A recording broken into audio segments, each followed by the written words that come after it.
C'est quoi le point commun entre Toy Story 4, Out of Africa, Le Goût des autres, La vie d'Adèle et Hellboy? À part le fait que ce soit des films. Ça vous le savez, vous êtes intelligent. C'est vraiment très gentil, ça. Le point commun, c'est qu'on y entend du Mozart. Pas Hans Zimmer, Ennio Morricone ou John Williams, non. Le mec qui a composé sa première symphonie à l'âge où moi j'apprenais mon alphabet. Chacun ses capacités. Tout le monde n'est pas forcément aussi doué. Et sa musique, on l'entend absolument partout au cinéma. Romance, horreur, comédie, science-fiction, film historique, aussi bien dans des films cultes que des gros navets. C'est vrai. Oh, t'es pas gentil. Commençons par le classique, Amadeus de Milos Forman. Amadeus 8 Oscars, 40 récompenses et un rire plus légendaire que celui du Joker. Dans ce film de 1984, Mozart est présenté comme une rockstar avant l'heure. Drôle, fou, sexy et insupportable à la fois. C'est honteux. Déjà à son époque, Mozart était vraiment considéré comme excentrique, et Milos Forman a voulu créer le même choc pour les spectateurs du XXe siècle. La vulgarité, par exemple. Tout est là. Il était un enfant qui n'a jamais grandi. Et forcément, c'est un peu loin de l'image du gamin prodige tout sage avec sa perruque poudrée. Un portrait qui ne fait pas vraiment l'unanimité à sa sortie, et certains spectateurs sortent totalement choc-barre du cinéma en mode « C'est inadmissible, on ne touche pas à mon Mozart !» Non, ça je suis pas d'accord. À part être malhonnête, c'est sa musique qui m'intéresse. Et cette polémique, et d'autres sur la véracité des faits historiques par exemple, ne va pas empêcher le succès et le statut de film culte d'Amadeus. Entre parenthèses, voyez ce film si vous ne l'avez jamais vu. C'est absolument divin, hein. Je suis sérieux. C'est génial. Sacré coup de projecteur pour Mozart donc, et on retrouve sa musique dans un nombre incalculable de films après 1984. Enfin si, c'est calculable, j'ai regardé, il y a plus de 2000 films et séries, alors vous vous en doutez, on va pas parler de tout. Mais comment choisir? Eh bien j'ai fait le choix de vous parler de quelques pièces pour orchestre, et en particulier des concertos. Qu'est-ce que c'est un concerto, Thomas? Non, ça va pas vous plaire, c'est en latin. Alors le mot concerto, c'est italien, et ça vient du latin concertare, qui veut dire à la fois dialoguer, mais aussi rivaliser. Vous pouvez vous expliquer clairement, parce que je comprends pas. L'idée du concerto, c'est donc qu'il y a un ou plusieurs solistes qui dialoguent avec un orchestre. Le concerto, ça fonctionne un peu comme une scène de film. Parfois le soliste est en monologue, parfois l'orchestre parle sans lui, les deux peuvent se répondre, se provoquer, se rentrer dedans, d'où l'idée de dialogue, voire de rivalité, entre guillemets. Voilà. Facile, non? Ah, franchement, là, j'ai tout compris. Un des premiers exemples de l'utilisation de la musique de Mozart au cinéma, c'est avec le deuxième mouvement du concerto numéro 21, utilisé dans le film suédois Elvira Madigan.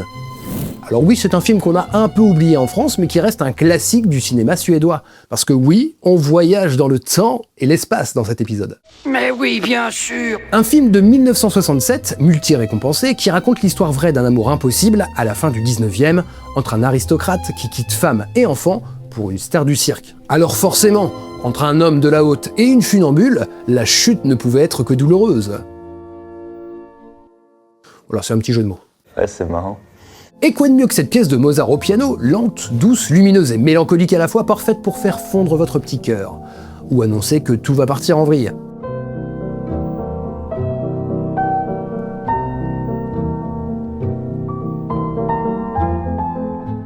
En tout cas, c'est devenu tellement culte qu'on le surnomme depuis le concerto pour piano Elvira Madigan. Un mouvement devenu bande-son officielle des émotions douces amères, qu'on retrouve par exemple dans Le Goût des autres d'Agnès Jaoui. Il est heureux, lui. Il connaît pas l'hypocrisie, la méchanceté. Dans cette scène, Mozart accompagne un chien aux anges façon royal canin, pendant que sa maîtresse craque. Elle vient d'être larguée par son mari, un bourgeois qui a flashé sur une comédienne. Alors ok, c'est pas une funambule, mais si c'est pas une ref à Elvira Madigan, moi je mange ma perruque.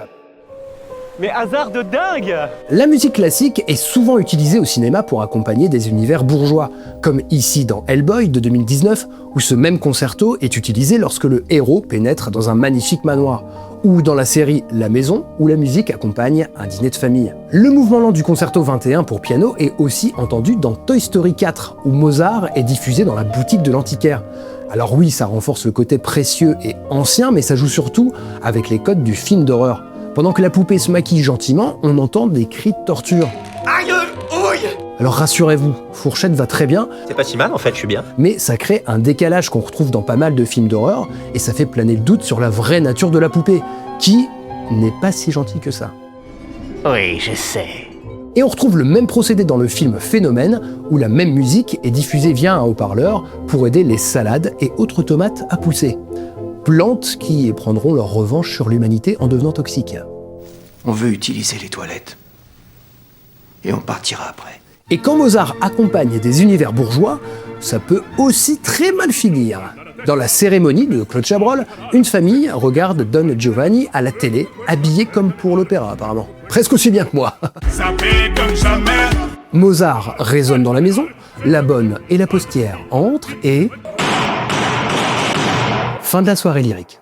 Disons qu'il n'y aura pas de rappel. Mozart devient la bande-son glaciale d'une lutte des classes, un poil brutal. La violence engendre la violence. Et après les salades et la postière tueuse, il est temps de partir à l'aventure. Alors, non, ce n'est pas Indiana Jones que vous avez devant vous, mais Robert Redford, je précise, dans Out of Africa. Tu ressembles en fait plus à Robert qu'à Redford. Dans cette histoire d'amour, on retrouve... Le concerto pour clarinette de Mozart. La clarinette, c'est un instrument rare dans les orchestres à l'époque. Et à la fin de sa vie, Wolfgang, il a un coup de foudre pour cet instrument. Il va donc écrire un concerto pour clarinette à 35 ans. L'année de sa mort, malheureusement. C'est pas de bol, quoi. Et c'est encore le deuxième mouvement, lent, qui est utilisé, l'adagio. Et donc dans Out of Africa de 1985, le thème de la clarinette de cet adagio se détache, survolant l'orchestre lyrique et envoûtant, accompagnant la beauté des paysages du Kenya.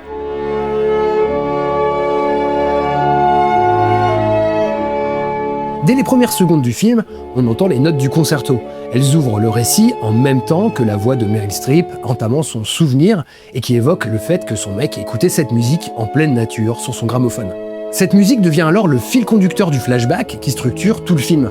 Elle installe d'emblée une atmosphère de nostalgie et de mélancolie, celle d'un amour perdu, d'un paradis envolé. Le deuxième mouvement du concerto agit comme un leitmotiv de la mémoire et du manque. Chaque retour du thème semble venir hanter le récit, rappeler l'évidence d'un amour impossible et la pureté d'un souvenir que rien ne pourra égaler. Et oui. Il parle bien, il parle comme un livre. Forcément, c'est pas étonnant qu'avec Out of Africa, le concerto pour clarinette de Mozart soit devenu un mythe romantique. On le retrouve par exemple dans La vie d'Adèle, où il accompagne l'amour naissant entre les héroïnes, ou plus surprenant dans le film Wasabi, un film sans doute plus oubliable où Jean Reno, alias Hubert, entame un flashback sur un ton soudain nostalgique et mélancolique. Il y a une femme que j'ai aimée il y a longtemps. Oui, bon, ça va, on la connaît, l'histoire Hubert. La musique s'arrête, fin du flashback avant même qu'il ait commencé. Un petit gag donc qui repose sur la référence à Out of Africa. Et une rêve pareille dans Wasabi, c'est plutôt inattendu. Comme quoi... Je sais que ça paraît incroyable, mais je l'ai trouvé! Et vous vous souvenez que le mot concerto a un lien avec le mot latin concertare, qui veut dire dialoguer, n'est-ce pas? Les datatum temporis sont... Oh non, j'aime pas. Eh bien le concerto facilite justement le dialogue entre les héros dans le film Dialogue avec mon jardinier. Alors je sais, encore une histoire de salade, mais elles sont inoffensives celles-là, même si la musique qui clôture le film accompagne le deuil de Daniel Auteuil. Et tu écoutes Mozart? Ah, c'est du Mozart. Je savais pas. Alors lui, c'est pas l'amour qu'il a perdu, mais une amitié rare. Désolé pour le spoil encore. Non, tu dis pas. Tu dis pas. mais t'as vu, c'est un tout petit truc dans rien du tout. Ça parle pas mal d'amour depuis le début. Les bisous et tout là, mais en même temps, l'amour est très souvent associé à la musique de Mozart. Le deuxième mouvement du concerto pour piano numéro 23 est utilisé pour une scène romantique dans La Reine des Pommes de Valérie Donzelli. Mais cette musique est aussi utilisée dans des contextes beaucoup plus tragiques. Again. La première utilisation marquante date de 1966 dans L'Incompris, le mélodrame italien par excellence signé Luigi Comencini.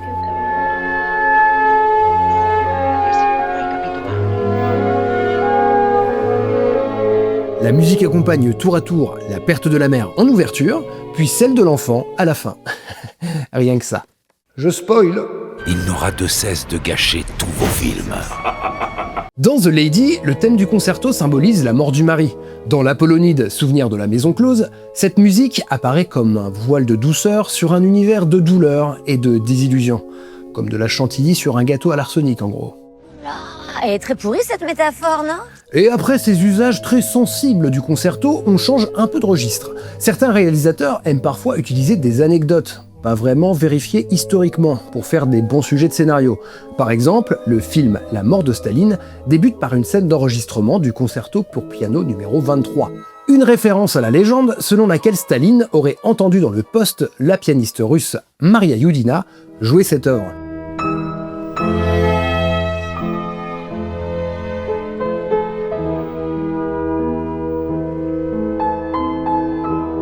Alors, coup de cœur pour Joseph, qui aurait appelé la radio directement pour se procurer un enregistrement. Mais pas de bol, s'agissant d'un concert en direct, l'enregistrement n'était pas au programme. Ouf! À la boulette.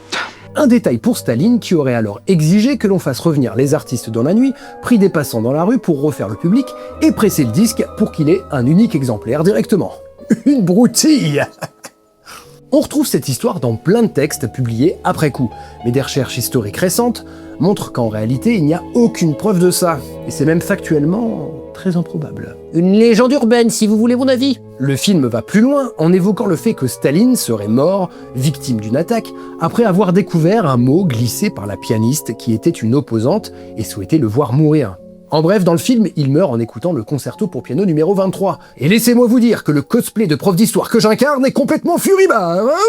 Après, le film est une comédie satirique et le réalisateur peut bien dire ce qu'il veut. Ouais, oh, c'est pas toi qui décide, c'est quoi ce vieux con là, oh? Et bien sûr, le film qui a carrément créé des légendes, c'est Amadeus. On y revient. Le scénario est basé sur une rivalité totalement inventée entre Salieri et Mozart, allant même jusqu'à faire passer Salieri pour un assassin. On est chez les fous là, on est chez les fous. Plus dramatique, donc plus vendeur. Booster la réalité, ça donne direct plus de goût, et le cinéma adore jongler entre vérité historique et pur plaisir de scénariste. Par exemple, dans Amadeus, on apprend à Mozart que l'empereur interdit les scènes de ballet, alors que Wolfgang, lui, avait déjà tout calé. Pour souligner l'absurdité de cette décision, il fait répéter des danseurs sans aucune musique, les pas dans le vide, ambiance malaise. Regardez-les. Quand l'empereur Joseph II débarque et demande pourquoi personne ne joue, il trouve ça complètement idiot. Forcément, on rétablit la musique et résultat, tout le monde profite de cette belle marche en concert. Alors c'est vrai qu'il y a une histoire d'interdiction de scènes de danse, notamment pour limiter les coups. Mais le vrai problème n'est pas pour le passage qu'on voit dans le film. Il n'y avait pas de vrai ballet compliqué pour ce passage. La véritable scène de danse était pour un fandango juste après, une danse espagnole qui devait faire appel à de vrais danseurs professionnels. Bon, il y a eu quelques représentations avec eux et finalement ils ont été retirés. Mais aucune preuve comme quoi l'empereur serait intervenu pendant les répétitions, je veux dire, c'est n'importe quoi. Je sais que je suis chiant, hein, mais moi je dis la vérité. Moi. Je n'ai pas d'amis. Personne. On s'en fout. Et cette marche de Mozart accompagnera plus tard sur grand écran des scènes de mariage, avec plus ou moins de réussite. Bon, nous on va s'arrêter là, parce que si on parle des 2000 utilisations de Mozart au cinéma, on en a pour 10 ans, littéralement. Par contre, si vous voulez réentendre les œuvres citées dans une version intégrale, et qui plus est sur instrument d'époque, bonne nouvelle, Insula Orchestra a sorti un album, musique de cinéma, et si vous l'avez pas vu, il y a une première partie à cette vidéo où je vous parle des compositeurs baroques au cinéma. Alors comme Mozart l'a dit, foncez, vous serez pas déçus. Petite liberté historique de ma part. À très bientôt, en concert ou en vidéo. Tchuss!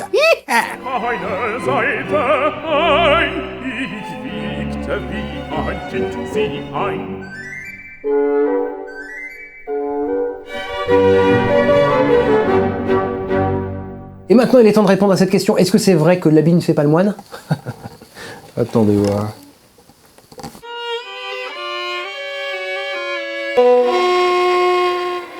À vous de juger.